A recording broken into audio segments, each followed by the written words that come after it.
week in racing. It's time to recap it. And who better to do it than Michael and Magic? Two bros/pros who cover the highs and lows of racing around the globe on every one of their shows. Real fans look forward to these guys and their last stunts, cause they know they're not talking out of their royal ascot. What they say makes sense. So ladies and gents, sit back and relax as Blinkers Off presents The Magic Mike Show, where you hear the experts speak. The Magic Mike Show. Tune into the show every week. The Magic Mike Show. You can trust the show is the bomb because it's being brought to you by RacingDudes.com. What's going on, everybody? I'm not Magic. But I am Mike. And this is the Magic Mike Show 307. Huzzah! Mr. Samich, how we doing? I'm doing good, man. I am excited to be here with you on a nice, fun Tuesday. We had a live show that we did on Monday going through Del Mar's card. But it was a busy weekend, man. We got a lot to talk about from Saratoga, from Del Mar. Football kicked off. It was big time. Yeah, it was crazy. I was tired by the end of Monday. I was like, oh my gosh, this is a lot. Yeah, and then Magic texted me. He's like, hey, can you do the Magic Mike Show? I was like, oh, sure. So we've got a good show, I think. I don't know, really. He's got me banners for questions that we're going to go through. I haven't even read them yet, so we'll see how that goes. But I'm happy to be here, man. This is show number 2 today for me, and I'm in the groove, man. So I know how this format goes. Let's get right to it. Best thing you saw today, Mr. Samich. No more Saratoga. I am sick of that place, man. I am happy that meet is over. It was freaking brutal. I had won at Saratoga 3 straight years. I definitely did not have a winning Saratoga meet this year. And the last day pretty much summed up my meet, where I went 11 for 12 on the grid and didn't cash a ticket. And the 2 races that cost me cashing tickets, we had a jockey fall off, completely changed the pace scenario, and a horse pull up and completely changed the pace scenario. And if it weren't for those 2, would have swept the damn card and had a heck of a day. But you know what? So is horse racing. But pretty happy that we get to venture outside of the wonderful world of upstate New York and Saratoga Racetrack.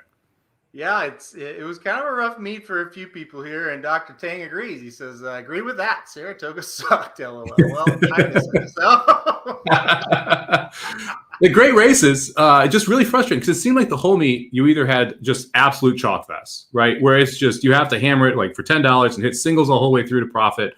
Or you had to come up with the 2 crazy horses that were just almost ungettable in a sequence. And when it's one, it's like when they don't have that mix of it, it just gets really, really frustrating because you want to be able to find a couple 10-to-1s and you want to put it with that 7-2 Wukorn favorite that you like. And there just weren't any of those sequences. The pick 5s were paying $150 or $30,000. And it's really hard to profit when you have those 2 ranges because you got to nail that 30K one that one time, or you have to have the $100 one 20 times. And it's just, it's a struggle, man.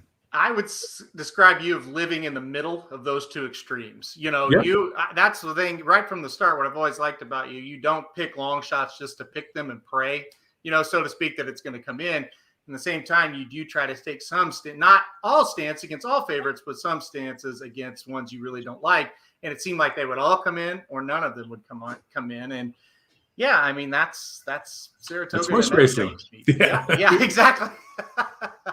But yeah, so we're done with that. You had some success at Del Mar though over the weekend, right? Didn't you hit a few? Yeah, I did a few at Del Mar. We hit the early pick 5 on Monday, and Del Mar was seeing the ball well. Magic and I did a show, and we're spot on there. I did a preview show for Equinedge. Gave out I think it was a 8-to-1 winner, 9-to-1 winner there. We had Gunite yesterday at Saratoga. So there's some positive highlights. It just, we couldn't string them together for that big pick 4, pick 5 score, which we're looking for. You want to pop off for one $5,000 pick 5 in one of those meets, and it makes your meet, and just couldn't find one of those this year.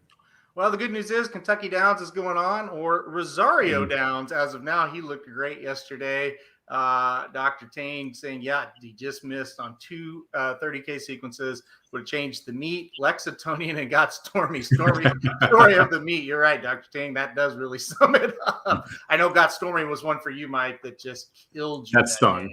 Yeah, we had everything else that day, and that was how the meet went. It was those days where, I mean, I was the king of 4 or 5 that entire meet, and unfortunately, that it doesn't pay for 4 out of 5. We weren't at Gulfstream Park, so what can you do? That's exactly right. Yeah, you've always mentioned I love those 4 out of 5s. It keeps you afloat sometimes at Gulfstream. Listen, best thing I saw today, I got to pat myself on the back. I got to do it. I edited and posted my first podcast today. I'm very proud of myself.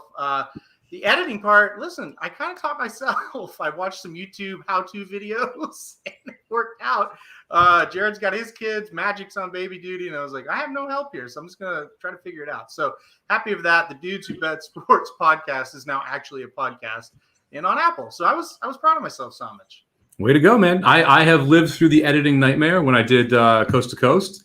And so I taught myself how to video edit and did a very poor job of doing it, but it was able to get the job done. I was using Adobe, which may have been a little bit too heavy lifting for what I should have been doing there, but it wasn't so bad. You get better at it. So now you're just an expert. You can do every podcast, right? I would call myself very below average at it, but I did have a segment I was talking to you before we got on air where it was dead air. My microphone just quit live during the sports show. So I had to edit out a piece, and it took me about 30 minutes to learn how to do it. But once I did it, I think I can do it again. So I am happy about that. So it's the little things for me. And it was a big win today for me for that. So listen, I have no idea. Magic has burning questions for us to ask. I have not read them, but are you ready? Do you want to go through them now? Oh, I can't wait, man. These are burning questions. Got to answer them. Exactly. We'll see just how burning they are. I'll put up the first one. Waste no further time. The one burning question in this one is covering the classic after back-to-back win-in-year-end victories, the Suburban and the Jockey Club Gold Cup for Max Player. Is he now a legitimate threat in the classic, Mr. Samich? I would say this is like a lukewarm question because I'm going to answer this no pretty quickly. I mean, I appreciate what Max Player was able to do in both of those races. I think the Jockey Gold Cup specifically wasn't very good. The only horse that I thought really could be a factor long-term was Fueza de Oro in there. And as soon as he sucked, I thought that this was a pretty bad group. So I'm not a Happy Saver fan. I've faded him for 2 straight races. If Fueza de Oro wasn't the horse, then I don't think he beat very much right here. And, I think that Mystic Guide coming off the layoff, not really tuned up in the Suburban and almost being able to get the job done anyway, kind of makes me still like Mystic Guide more than Max Player. And oh, by the way, this probably wasn't the best group of older horses anyway. So I would say Max Player is a legitimate fade in my mind. I'm hoping that he takes some money now after winning these back-to-back races so I can play against. I don't think you're wrong in the fact that I don't think Max Player has a shot to really win. Here's what makes him a bit dangerous. For whatever reason, since coming back from the Saudi Cup, he's figured out how to sit closer to the pace and still kick on. A lot of times a closer, when they try to sit a little bit closer to the pace, they don't have that kick at the end. He still seems to have it. So that makes him a little dangerous, especially at Del Mar where you need to be closer to the lead. I don't think he can run with a horse like Nick's Go, obviously, but he can sit third, fourth maybe and just kind of hang in there and get third. I think that's his max. So listen, I think you have to take him seriously for the underneath positions. I'm with you. I don't think he's going to be on my pick 4, pick 5 tickets on Breeders' Cup Day. But I will say this. I don't know what he's done with them, but Asmussen's done a pretty good job getting this horse to be better than we ever thought he would be, right? Yeah. I mean, look, I would have laughed in your face if you told me that Max Player was winning both of these races. And so you got to give Asmussen credit for that. I mean, he had a heck of a weekend winning with Echo Zulu. I mean, we're going to talk about Gunite a little bit later. That was a wonderful training job. I think you saw a benefit of the pace there compared to what we saw in the prior race to it. I think that, look, Max Player, you put it well. He is definitely an underneath competitor. I think that you could see him slopping it up and ended up in the try, possibly getting into second place in the exacta. I think a lot of it depends on the pace setup for Nick's Go and how that all materializes. If you have a horse like Medina Spirit that decides I'm just going to go with Nick's Go and we're going to see what happens here, I think that really changes the complexity of the race. And it'll be interesting to see how Max Player responds if he is 15 lengths behind those two. If you still see that same effort as we've seen when he's a couple lengths back of the leaders here. Yeah, I think you're exactly right about that. And Michael Myers, though, he says, Mike, he said last Thursday he hoped he would take money for this race and he would let him, or you would let him beat you. Are you going to let him beat you again? I mean, I don't have to worry about that because he's not going to win the Classic. So if he wins, I'll lose. We'll put it that way. One more time. I've like, look, this is one of those horses where I don't, the wedding was 2 back. This was like, we'll say this was the reception. And you got to stay up and dance a little longer than you expected. The funeral's coming, man. I mean, this horse the water's going to get a lot deeper. The fields are going to get a lot bigger. You're going to have a lot more pace in front of him. I mean, this was he's facing the B or C squad here right now of the older horses and barely winning. That's not a great sign. The key to what you said, he says, fair point. The key to what you said, the waters are going to get deeper. This was not a great field. You said it right from the start, and it wasn't. And we kind of all had the same thought of, well, if Forza di Oro isn't very good, anybody could really win this. So, and that's what happened. All right, let's move on to the one burning question for the filly and mare turf. Where do you rank Warlike Goddess against Santa Barbara and Althea? Warlike Goddess, very impressive once again at Saratoga this weekend. I mean, I still have Santa Barbara 1, right? And I clearly had Anthea 2 going into this weekend. I'm not so sure she's a clear 2 anymore coming out of this weekend. I don't think we've seen Warlike Goddess run yet. I think we've seen like a strong gallop or a strong canter in a couple of these races, but Warlike Goddess hasn't really been asked to go all out yet in any of these races. Closing into slow paces, able to just loop the field with absolutely no problem. You see Leparoux absolutely chilly on this horse. I would probably have Warlike Goddess second now over Althea, but I still think Santa Barbara is a class of this group. I agree. I still am leaning her at this point, but I'm kind of with you. I thought the key word that you said there, or phrase that you said there, I don't think we've seen Warlike Goddess out of first or second gear, maybe. Like, I don't think we've seen her run. I was watching this race on the way home from the football game Saturday, and I thought, I could probably turn this off. Like, you could tell up the backside she was probably going to win and do it easily, and she did. So, yeah, this gets better and better as we go on this race. Santa Barbara is really good, but she's definitely going to have some company from these two runners. Warlike Goddess, yeah, looks pretty darn good. All right, let's go to one burning bonus question. Filly Mare Turf once again. After winning the John C. Maybe over the same turf where the Breeders' Cup will be held, is going to Vegas a long shot underneath horse for the Filly and Mare Turf?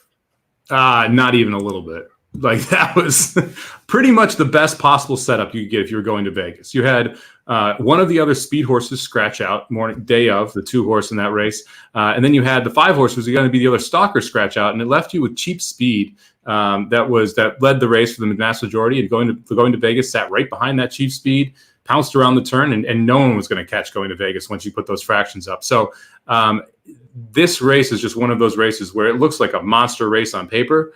But if going to Vegas had lost this race, it would have been a horrible performance when you see the setup that the horse got. So this was like an A plus trip for a horse that was probably the best horse in the race anyway, especially when you had those scratches come out. So to me, like, this is one of those where, again, I hope this horse takes money off it. Maybe you could make an argument that this horse ends up 3rd or 4th, but like, depending on who shows up, I mean, I would probably not even have going to Vegas on my super. I don't think I'd have going to Vegas in the top 10. I think I would have deleted this question if I would have read them beforehand. So this is not a burning question then, huh? A dumb question. So we'll go on to the one burning question for the Filly and Mare Sprint. This is a dumb question too, I think. Can either is it Scylla? I didn't watch it. Scylla. Okay, can Scylla, winner of the Grade 2 Prioress at Saratoga, or Chubwagon, winner of the Roman Rachel at Parks, beat Gamine on the big day in the Filly and Mare Sprint? Nope. I mean, maybe Jared will pick Chubwagon. He loves Chubwagon, but I don't see any way that I still haven't seen anyone that can beat Gamine. We'll just put it that way. I like not even close to beating Gamine.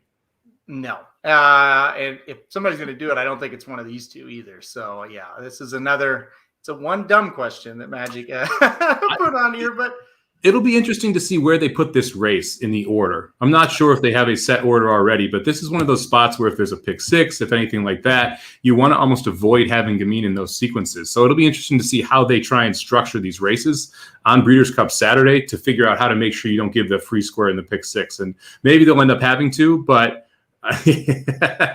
but I don't see how you can avoid having that horse involved. I'm glad that Magic is listening as we mouth him, and he says no love for the Chub. And then Michael Myers says, who came up with these questions? Michael, this guy. That's who came up with them. Okay, well, I think this one is going to be much, much better. The one burning question for the Juvenile between Gunite, Pinehurst, Double Thunder, and Corniche. I think that's how you say that horse's name, right? The Del Mar maiden winner. Yeah, I call him Corniche. Did we see the Juvenile winner last weekend? I mean, you could almost add Wit and High Oak to this conversation too, if you really wanted to. High Oak, I'm not surprised you saw a bounce in the Grade 1 hopeful off of that effort. It was so monstrous and such a step forward that it almost made sense you were going to be able to repeat that effort. Well, we can take Double Thunder off. I love how Magic still likes Double Thunder, and the Double Thunder gets to make this question, right? Because there's zero chance Double Thunder's winning the Breeders' Cup Juvenile, right? Can we agree on that one at least? Yeah. Yes. Look, yeah, I think you did see it. I don't know who it was, but between the 6 or 7 horses that we saw that were at a ton of talent, I think that you most likely did see the winner. Now, you have to remember, neither of these races were 2 turns. The Breeders' Cup Juvenile is 2 turns, so you have some horses that you may have seen in these races underneath that actually stretch out better than some of the winners. But I wouldn't be shocked if the winner didn't come from either the Hopeful, the Futurity, or that specific Del Mar Maiden Corniche, because that was a $1.5 million Baffert horse, right? Mm-hmm. Yeah. Corniche, I thought, looked better than anybody. I've got him ranked number 1 right now, so I would say yes to this question. Right now, it'd be him. But like you said, that 2-turn test, they're all going to have to take before the Breeders' Cup. We're going to know a little bit more than what we do right now. I did not like the Del Mar Futurity very well. I didn't think any of those horses really were that well. Double Thunder, no. Let's talk about the Hopeful. I want to get into this a minute because I think it's a super interesting race. And I'll start with number 1. I 1,000% agree. High Oak bounced. And this was not the plan. The plan for High Oak was the Champagne after he won the special. I have no idea why he was in the race. I want to talk about Wit, okay? Because this is a horse that's quickly, in my opinion, becoming overrated. Here's the deal. I agree with everybody. Wit does have a lot of talent. But it's 3 races in a row. He has not come out of the gates very well. Samich, is that just what this horse is at this point? Or do you think they can get that corrected in time for the Breeders' Cup? I think that this was a little bit different of a scenario. The first 2 races, the horse didn't break or broke slowly. He stumbled on Monday, which I think is a different thing. It's definitely correctable. The horses, but I mean, 3 times is kind of now a pattern, right? Like after the second time, I would almost say it was a pattern. I specifically said in the show, I'm worried about Wit because he has issues breaking, and the waters were deeper today. There were much better horses in this race than what Wit had faced so far. I mean, the other part of this is going 2 turns. That break is not as important. So does this actually help Wit by going 2 turns if you see him next in the Breeders' Cup Juvenile? Because he's not going to be as far behind. You're not going to see a 22:44 pace if there is that extra distance. So breaking slow may actually, the longer distance may actually benefit him just because he's not as far back. I would tell you this. It gets harder and harder to swallow a short price when you see a horse not breaking, though. And that was one of my big points that we talked about. It's like, look, I get Wit is probably the best horse in this race.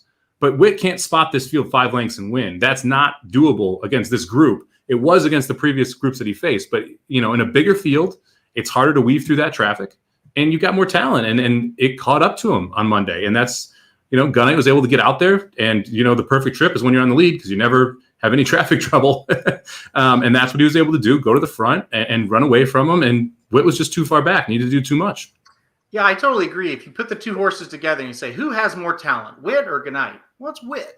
But who runs more professionally? Who runs the better race for what the setup was? Well, it's Gunite. And you're exactly right. He turned for home, Wit, I'm talking. He was within range. His first 2 races, he just blew right by him because the horses weren't that good. By the way, headline report was the horse he beat in the Sanford. He was nowhere to be found yesterday.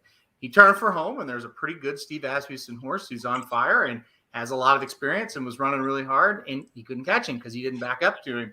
And you were talking about the extra distance, and Kevin O commented quickly, like almost at the same time. I think it's going to help ultimately, but think about the Breeders' Cup Juvenile when horses don't break well, and I think you kind of highlighted it. They're still up against it. Now going a 1 1/8 or 1 1/4, if he can get that distance, we're still not sure on that. But yeah, you're right. The break doesn't mean quite as much. But for this Juvenile, I'm still pretty worried about him not breaking well and just getting behind and running that second or third. And we all go, well, he should have won. The other thing I think you have to at least mention, I mean, I love Practical Joke. I love Practical Joke as a sire. He's been absolutely splendid with 2-year-olds. I think it's like 10 for 30 with first-time starters and close to 28% overall. You know what Practical Joke didn't like doing? Was going 2 turns. He broke his maiden at 6 furlongs, won then at 7, won at a mile. Didn't win again until he went a mile, and that was at Belmont around one turn. Then won again at Saratoga going 7 furlongs, and that's the entire list of wins that this horse has. He won 0 races going 2 turns. He won twice going 1 turn at Belmont and 0 races going 2 turns. I mean, I am concerned that Practical Joke, who's currently 0 for 2, his prodigy are 0 for 2 going routes. He may not be a great routing sire. We just don't know yet. We've seen a ton of sprinting, which is what he was very good at. He was precocious sprinting himself. And so it's not surprising to see his offspring be win early offspring as well. But that 2-turn issue is something we just haven't even seen any Practical Jokes address yet. So I'm concerned that Witt's not going to be great going 2 turns. Even yesterday, you could make an argument. Now, I don't necessarily think it's true, but you could make an argument watching that race, the final furlong, going from 6 to 7. He kind of flattened a little bit. So, yeah, I mean, I think it's definitely a problem. We'll see. I still people that really love him, and I think that's going to be a game-time decision of the Breeders' Cup. And if he's the favorite, I think we can make some money there. So we'll just kind of keep that in the back of our mind. So what price would you said you like Corniche the most out of this list. What price would you be willing to take on him on Breeders' Cup Friday? Well, now, as of right now, I would still need like 3-4 to 1 on the horse because he's just a maiden winner. Now, if he goes to, I'm going to guess he's going to go to the American Pharoah at Santa Anita next. If he romps there, then obviously the price goes down a little bit. But as of right now, he's just a maiden winner. I haven't seen him around 2 turns. I'm not going to take too low of a price from him at the second. So right now, and I'm just seeing if this is offered yet, if we can get any prices on the nope, the 2-year-old races aren't up yet. Right now, Gamine is your heaviest favorite of the day, though, even money overseas. Wow. Well, I believe that. I mean, and you, to your point of like positioning that race, they've positioned her out of sequences already this year in the 2 races on Derby Day and then on Travers Day. So yeah, I mean, that's going to happen again. She'll be the heaviest favorite without question. All right, let's go to the Juvenile fillies now. The one burning question for the Juvenile fillies between Echo Zulu, Grace Adler, run up. Did we see the Juvenile fillies winner last weekend? Between those 3, I think the only answer is Echo Zulu or no. So I'm going to say no, it's not any of those 3. I'm going to say that someone's able to come up and beat Echo Zulu, although I'm not sure who it is. And I think this is the one thing you have to remember with these 2-year-olds. This is the largest improvement cycle that you see of any horses, right? The first start to second start, you can see monster jumps. We saw it in High Oak. I think that someone could jump up and grab Echo Zulu when she tries to go 2 turns. She doesn't seem like she wants to go 2 turns to me in her running style. She runs very fast, very early, and just kind of hangs on. I don't know what 2 turns are going to be like. I thought the Baffert horse here, Grace Adler, looks really, really good. What do you make of the number coming back slow for this horse?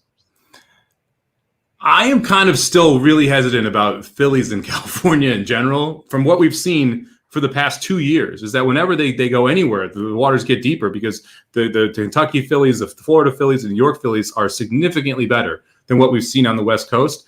I am more apt to say show and prove California than I am to say I'll take you at a short price. And I think that's what you're going to get, especially when the Breeders' Cup is in California. So for me, like I'm going to probably avoid most of those California fillies. And it's tough because we have not seen any cross-contamination yet, right? We have not seen any of these 2-year-olds go anywhere except Asherson sent American Experiment or whatever across out yesterday and ran to run in Del Mar against the 2-year-olds and against the boys, and the Bafferts just crushed them. But we have not seen these fillies cross over at all. And that's because you just don't want to ship them yet, right? And so the first time we're going to see any cross-contamination is going to be at the Breeders' Cup. At that point, I'm still going to lean toward taking New York or Kentucky fillies just because of what the past has proven. But I agree with you on Echo Zulu. Echo Zulu reminds me a lot, and I know Jackie's Warrior is a dude. Echo Zulu reminds me a lot of Jackie's Warrior, where I think that you're going to try and stretch this horse out, and you're going to figure out that stretching it out is not great, and then you're going to cut it back, and she's going to be a legit sprinting threat throughout the later half of her 3-year-old season. Yeah, I kind of agree with that. Definitely just kind of looks that way. And I'm with you. I'm not as confident we saw the Juvenile fillies winner on the weekend as opposed to the Juvenile. I think we did see that. All right, let's go on. The one burning bonus question for the Juvenile: more impressive Grade 1 winning gun runner Juvenile at Saratoga this weekend, Gunite or Echo Zulu? And how good is Gun Runner? This is just really good. This is getting ridiculous. I mean, he's 25% first-time starters right now, which is worse than what I mentioned with Practical Joke. But it seems like all of these gun runner horses are improving every start. They're 4 for 10 over a wet track, so they're loving wetness. Get this. Gun runners are 9 for 10 in the money over the mud. Wow. How crazy is that? 9 for 10 in the money over the slop.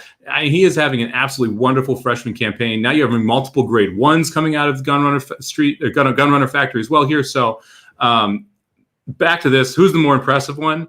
I would say Gunite's the more impressive one of the two, simply because of who he beats. But I thought both of the horses looked great. I mean, I think Echo Zulu is a great chance to have a wonderful career, but I thought Gunite was a little more impressive because of who was in that race.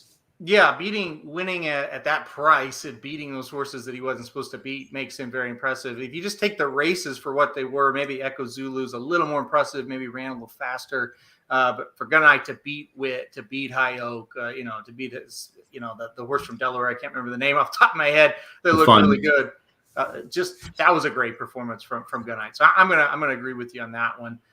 All right, one last burning question. We're ripping through these here. The one burning question: non-stakes winners. Who was the most impressive non-stakes winner, and who's most likely to win at the Breeders' Cup? Annapolis, Corniche, Flightline, Laurel River, or Baby Yoda? We saw some big performances. Which one are you going with? Monster performances, man. And I think you could even put Olympiad or whatever here. We're going to talk about Stable and Mufflex in a little bit here. The Bill Mott horse who ran behind Baby Yoda. If you had told me, I picked this horse on top. If you had told me that Olympiad was going to run a 105 buyer coming off the bench of a year layoff, I was like, well, put me in the winner's circle. There's no way this horse loses. And Baby Yoda almost goes out and breaks the track record. Runs like a 114 or something absurd. I mean, look, Baby Yoda I don't believe in. I'm kind of starting to question some of these Mott performances every now and then. I mean, we've saw some monster efforts, and they just cannot back those efforts up. Laurel River was really impressive going a mile, but I'm not sure what race she wins at the Breeders' Club. Flightline would have to win the sprint. That's a problem. The sprint is really deep, so I think it'd be tough there. Corniche, we talked about. Give me Annapolis, man. I thought Annapolis was one of the most impressive debuts I have seen on the turf all year. I mean, that horse was a freaking monster. And again, slow pace, went wide, didn't matter. Horse won for fun, never got out of first gear. I thought Annapolis, if you haven't seen the breeding on this horse, it's just amazing. I thought Annapolis was wildly impressive over the weekend. Gosh, I hate to agree because there's a lot of different ways I could go separate ways, but I think as far as the most likely Breeders' Cup winner out of this bunch, it's Annapolis. This horse, I totally agree. I was at the football game and trying to watch it and trying to watch the game, and this one was just like, whoa, that was a huge performance. Like that caught the eye almost immediately. So Annapolis, yeah, that horse looked like a beast. That one's going to be tough to beat. And even though I know, going to have to take on Euros at the Breeders' Cup, I think this one can beat all comers. So I'm excited for him. Flightline, as far as just a single performance, this may have been the best of the weekend, whether it be stakes or non-stakes. The problem with Flightline with the Breeders' Cup, I don't know if he can get from 2 races. Maybe he has one more prep and then win a Breeders' Cup race. It might be too much too soon as far as that goes. I got to tell you, though, that was just like wow, he just ran off the screen type of moment, jaw-dropping. I don't care who he beat, just the way he did it. I mean, could he have done it any more easier than that? That was unbelievable. No, I mean, he was exceptional in winning that race. I mean, just absolutely exceptional. And it's one of those where you look at everything that comes back from it too. It comes back with a 114 buyer. I think got the highest time form rating of the weekend. You can say, okay, well, he didn't beat very much, but the way that he won was just so impressive. And I guess, this is, like I said, the problem is where does this horse go to the Breeders' Cup? It's the sprint, right? I mean, that's the only, maybe the mile. Man, but I don't know. I mean, it's $1 million son of Tappet out of an Indian Charlie Mayer. So you could probably stretch this horse out to a mile if you wanted to. And maybe you're competitive in the mile depending on who shows up there. But it's a tall order to ask this horse to go into the sprint off an N1X California bred, I believe, allowance all the way up. But it was open company, so we'll give it credit. Open company allowance all the way up to a Breeders' Cup race. But those 2 efforts were good enough where I would be surprised if we actually don't see this horse in the Breeders' Cup. Yeah, I know. I don't know. Where would you take him? I'll give a burning bonus question of my own. Where would you put him in the Breeders' Cup? Obviously, he's been around one turn twice now. It looks great. The sprint, the dirt mile, like where's he going? I would put him in the sprint based on the effort on Saturday. Yeah. Simply because he chased a 22:44:56 pace and was able to close. So sit off of that pace and be able to close into it. And you think about what you need to be able to do to win the sprint. I think it's awfully tough to go wire to wire this day and age because you have so many horses that want to go out in that lead. And you think about how last year's winner, oh God, why can't I think of his name? Whitmore. The way last year winners Whitmore won, he was able to kind of close through the middle of the pack and be able to use his tactical speed, but then be able to go by everybody in the end. I think that's the kind of horse you have to find to win the sprint. And this is the setup here.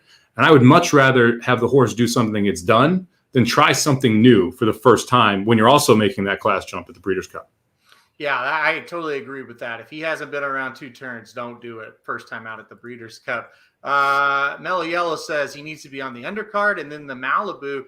That's the conservative approach, and I don't think it would be the wrong approach. I just don't know if they'll be that patient with him. I think if he's doing really well. You've seen Ronus Racing take some interesting routes over the years. So, I mean, I wouldn't be shocked if they're that conservative, but I don't. Because it's at Del Mar, I think you have to take the chance. I think that is really the biggest thing here is that you know the horse likes the track. The horse just fired over the track. I think you got to try and take your shot just since it's at Del Mar. If it was at Churchill, if it was at Keeneland, if it was at, I don't know, Belmont, somewhere else, maybe we don't take the chance. But because you're in your home court, I think you take the swing. Yeah, I think you're right about that. And like I said, just be careful. Don't put him in the classic or something like that. Don't ruin him. But, running in the sprint, I don't think it's going to ruin him, so to speak. A lot of fun. He's a lot of fun. And by the way, just a thought that just randomly popped in my head right now. How good is this 3-year-old crop this year? This has turned out to be a stellar crop of horses. Yeah, and Medina Spirit won the Derby. Who knew? Yeah. Well, that's the thing. I feel like after the Kentucky Derby, everybody blossomed. Like the first. It is kind of funny. It is a wonderful crop of horses. I mean, even if you go look at like Hot Rod Charlie, what Midnight Bourbon has done, and they've sustained that longevity through not only the preps, but running well in the big feature, the big American Classics, and then running well in some of these races afterward. You've got a nice class of sprinters here, like absolute monsters in the sprinters. You have Flightline, who has obviously gotten a lot better since that. We didn't see him for any of that. But then we say all of that, and the Derby winner is Medina Spirit, and Rombauer wins the Preakness. See, like how did this happen? Like we talk about how wonderful these horses are, yet those are our Derby and Preakness winners out of this class.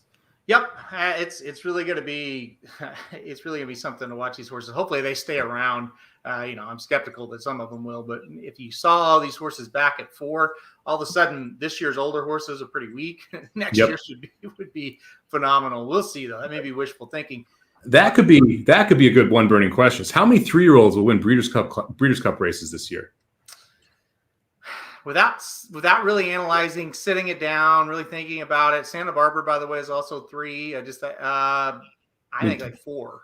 I mean, the under-over has to be 3.5, right? I think so. Yeah. I mean, and I think I would take over as of now. Like I said, that's just not really analyzing it, but it seems like every division there's horses that have big time shots, including like the quote unquote sexy divisions like the Classic. I mean, Essential Quality could certainly win the Classic. The Sprint, Jackie's Warrior or Flightline certainly could win there, and on and on. So yeah, I mean that's going to be fun to kind of track and monitor. All right. Now, I was just informed that we have a new segment on the show that I'm hosting called Stable 'em Up. And the good news is, Samich, you said you have 4 horses to stable up, right? Yeah, I mean, I can come with the heat here. And this is the idea for this segment, and kind of what we talked about was we often talk about how horses get bad trips, and we mention it when they run the next time if they're on the show, but we don't often talk about them during the show to kind of talk about, okay, these are the horses that we're stabling up, we're taking a look at. And it's interesting. One of my trouble trip horses, Just Okay Is Not Okay, ran back on Saturday in the sequence where we talked about him, and he was coming off a terrible trip. And guess what? He got a terrible trip again. So I'm going to continue to stable up. Just Okay Is Not Okay is one of mine before I give my actual stable him up horse.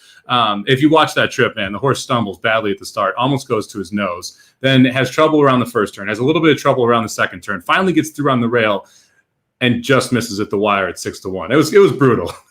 That was my best value horse on the card at Saratoga Saturday. Oh. So, yeah. Yeah, that was a $5 single. $5 single with pick 4 ticket for me. So that was fun. I would also single up Olympiad, who was the very next race, who you saw him run. And that was the Belmont horse, first off the layoff. If you go back and look at who he beat when he was a two-year-old at Saratoga, I think it was Greatest Honor and one other horse that came out of that race, his maiden special weight win. This is the first time we saw the horse in a year. It runs a 105 buyer. So this isn't exactly rocket science. That's why I'm not using it as my stable him up horse. Another one that, again, not quite rocket science, but I would definitely stable up is a horse coming out of the, make sure I get this right for you, the Grade 2 Del Mar Derby on Saturday. I liked this horse at 9-2 in the morning line. It goes off as your 9-5 favorite. Hudson Ridge got a atrocious trip in that race. I often do not like Bob Baffert turf horses. Horse broke from the rail going 1 1/8, which is the right distance. I like this horse in 1 1/8, not as much at a mile, or 1 16. Horse was on the rail, literally bumped for the first 16th of a mile with the two horse. They played bumper cars, just going back and forth into that first turn. And then if you watch them going down the lane, Pratt leaves the rail and tries to find a seam in the 2 or 3 path. The eventual winner then takes his spot on the rail and wins going through the rail, which it sucks, but whatever. We'll get to that in a second. He then tries to go outside, but he can't get any room outside. Goes back inside, can't get room any inside. Comes back outside, has a little bit of room. The horse starts to move, and it's just too late. So Hudson Ridge is one of those where I'm definitely going to keep an eye on him and stable up that horse. But for me, the stable up horse is going to be, and let me find it here. It's on Saturday's Saratoga card. And ironically, it's actually out of the race that I believe Magic is going to use his stable up horse as well. It's the 7th race, Saratoga Saturday. I'm going to stable up a horse named Olympian, who ends up finishing second to last in a maiden special weight going 7 furlongs. He went out for the George Weaver barn, and this is a son of American Pharaoh. When you look at the workouts, you have a very good workout of a gate, and then the following workout is over turf, okay? His family has been much better on synthetic. I think this is a turf horse through and through. And then you go and you watch the ride from Castellano. He only hits him once down the stretch. He never really tries to ride the horse. It was a non-effort. When you look back at it and you look back at the breeding, this is clearly a prep race for this horse to run on turf. So if I'm correct and this horse comes back 2 turns around the turf or 1 16 at Belmont over the turf, this is a horse that I'm 100% going to play. So my stable him up horse is going to be a horse that ran second to last in a maiden special race, Olympian at Saratoga, race 7 on Saturday. I think if he goes on the turf, you can see a monster effort at price. Yeah, it's funny. Like I said, I'm going to throw up Magic's because Magic has one. I did not know we were doing this, so I don't have one. So, but Magic can do. I don't know how to say this. How do you say this horse's name, Simon? You give a shot. Trafalgar? Trafalgar sounds good to me. Saratoga's Saturday race 7. He was he or she, I have no idea. The only horse to close. Winner was loose on the lead. Magic says so. Trafalgar race 7 Saturday. That's the horse you need to stable up from Magic's point of view there. While you were talking, I was quickly trying to think. Let's see, and I didn't have one, so I'm not gonna lie. Stable up Flightline. I thought that horse was pretty good. Maybe check out Flightline. Okay. Yeah. Gunite is good on the lead. I heard that. Yeah, Gunite Wit. He has some trouble in that race. Oh man. As I was scrolling down to add this, Magic has like a bunch of burning bonus questions that are personal. Has he asked you all of these? Do you know? No, he's only asked 1 or 2. Because so whenever we haven't gone long enough on the show, he'll ask one because from our 300th episode, he asked some of these questions. So if you want to throw one of the burning questions, then go for it. I never knew these existed. When I was scrolling down, I thought we should do one. So it's kind of funny that you guys try to do one maybe sometimes. Let's see. What is a mistake you made on the internet that can never be erased? Oh man, I don't know. I'll go first. I would say, and now that may not be right because you could erase tweets. I would say if you went back and looked at our Twitter before we were popular and we had like 5 followers, we probably said some stuff that wouldn't be good for today's time. But I bet we deleted those actually. That doesn't count.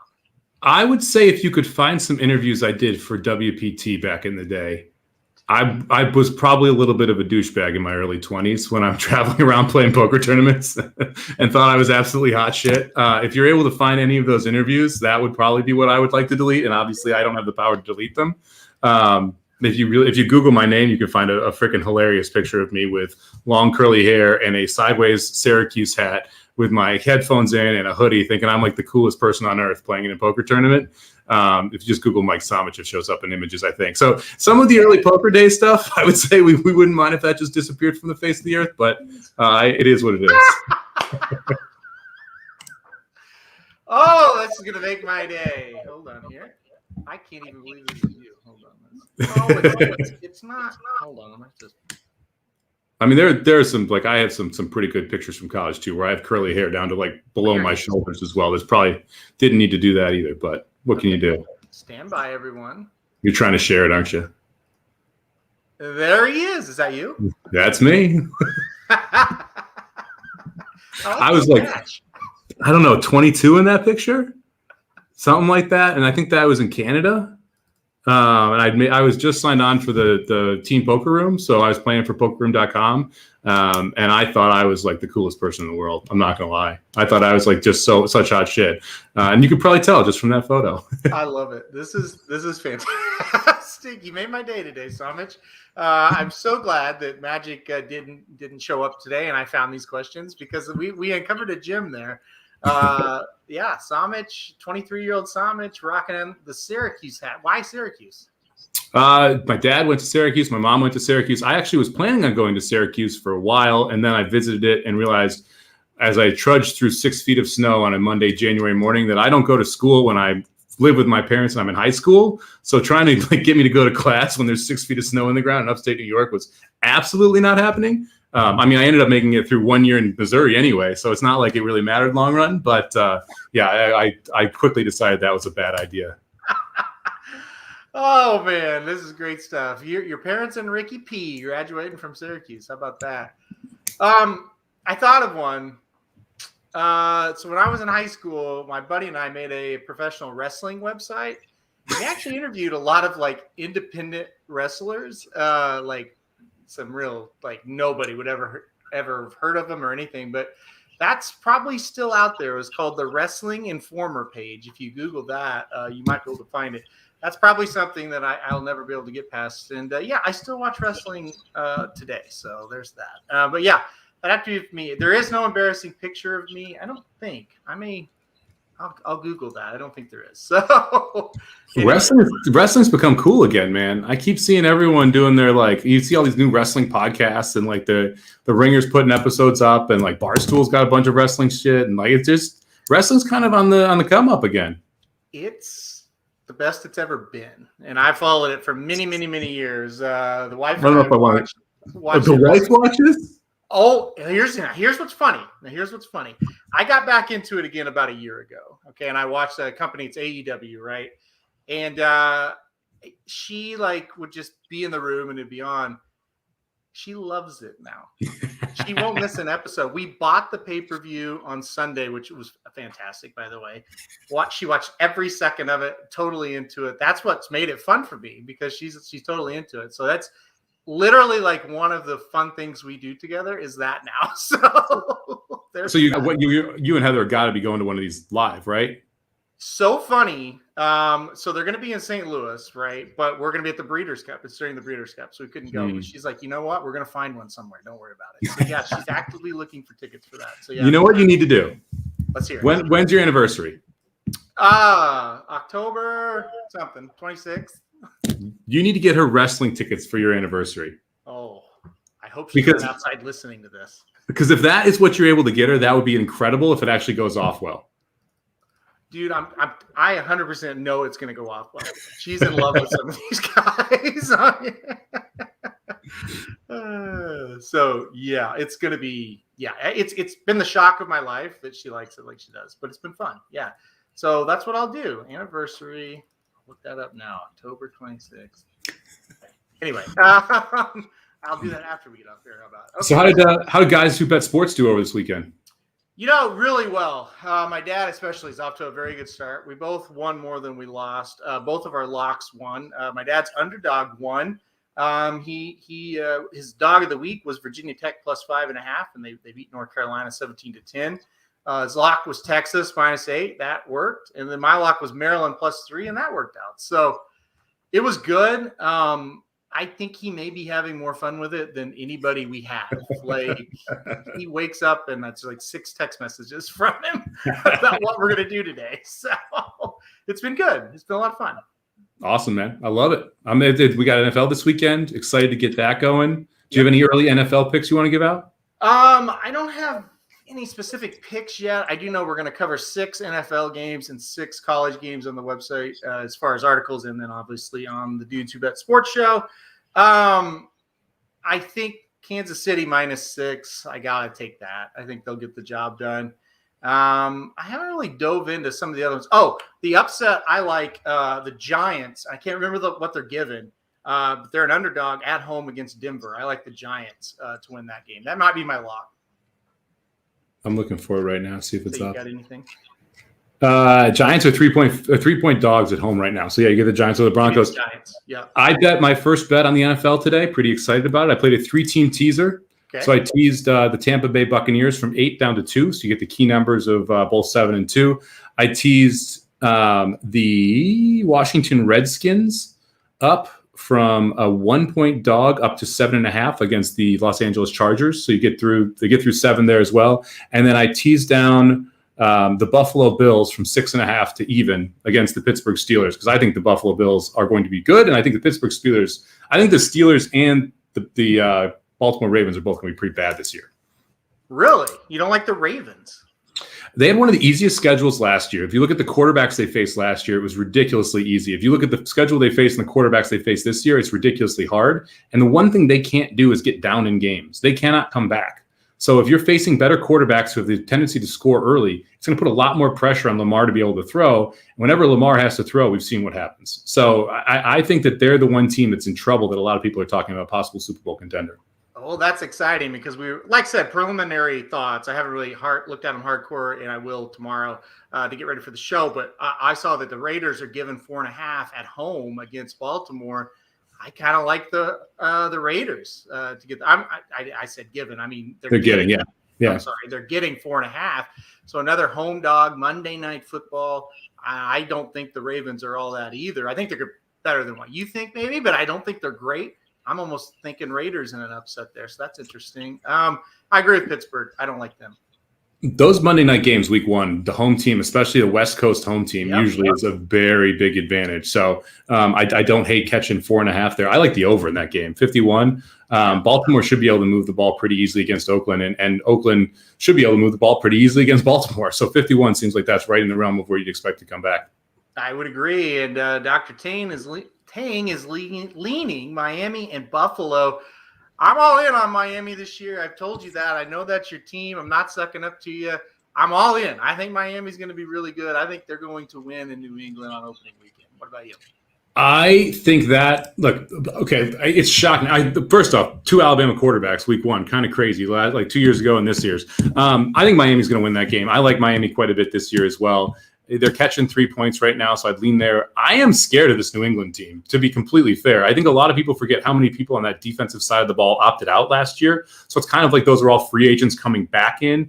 And you also have upgrades along the outside of the interior of the defense. So that front 7 of the defense should be very good. They should be able to run the ball, which is scary. I mean, this is going to be a ground and pound and defensive team. I haven't looked at the total yet, but as I talk about this, I kind of think this might be a game you want to play under, because Miami is not exactly going to light the scoreboard on fire either. So that might be a spot where you can find 2 teams that are going to slow the pace down. 43.5 is the total right now. I would lean toward the under with it. Maybe even tease it up and play under 49 if you want to be a little less risky. Yeah, it's definitely a 20-something to teen-something type of game. I agree with that. I'm so looking forward to this season. The Dudes Who Bet Sports podcast has, like, I've loved college football and the NFL for years, but it's just maximized like that passion for it. So I'm so excited for a game like this. I think it'll be a hell of a game, Miami and New England. It always is.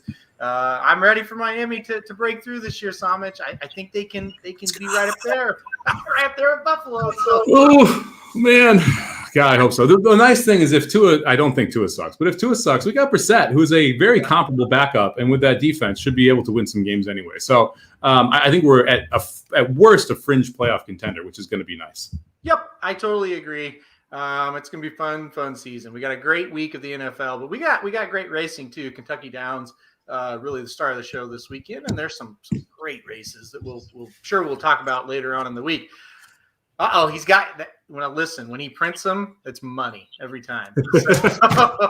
I'm going to try and have grids up for Kentucky Downs tomorrow and Thursday, and then Magic Mike Show will be back on Thursday, talking Kentucky Downs on Saturday. That's definitely the place to be all weekend. If you're on ExpressBet and you want to play live tournaments, they've got a good live tournament format. I think it's $800 for Wednesday and Thursday. I actually think Magic is playing in it to try and get an NHC seat. So check that out. I think it's top 4 get an NHC seat for the 2-day tournament. And then there's another one Saturday and Sunday. So definitely check that out if you're interested in trying to play some live money tournaments to get into NHC.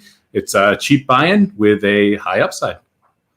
I love it. You're always bringing us home with the tournaments. NHC did not go well for you, but you almost qualified for the next NHC yesterday. Just missed. Sorry. But maybe I shouldn't have brought that up. But I thought you did a good job. It was really close. So, I mean, that's always a lot of fun. No doubt about it. All right, let's wrap it up here. I can't remember. Does he go, that's going to do it for the Magic Mike Show. I'm not Magic. And I'm still Mike. All right, guys, we'll see you right back here on the Magic Mike Show Thursday. I probably won't be here, but there will be somebody here. Anyway, good luck to everyone playing on the weekend and through the week, I guess I should say now. See you right back Thursday on our normal time. The Magic Mike Show, where you hear the experts speak. The Magic Mike Show. Tune into the show every week. The Magic Mike Show. You can trust the show is the bomb because it's being brought to you by RacingDudes.com.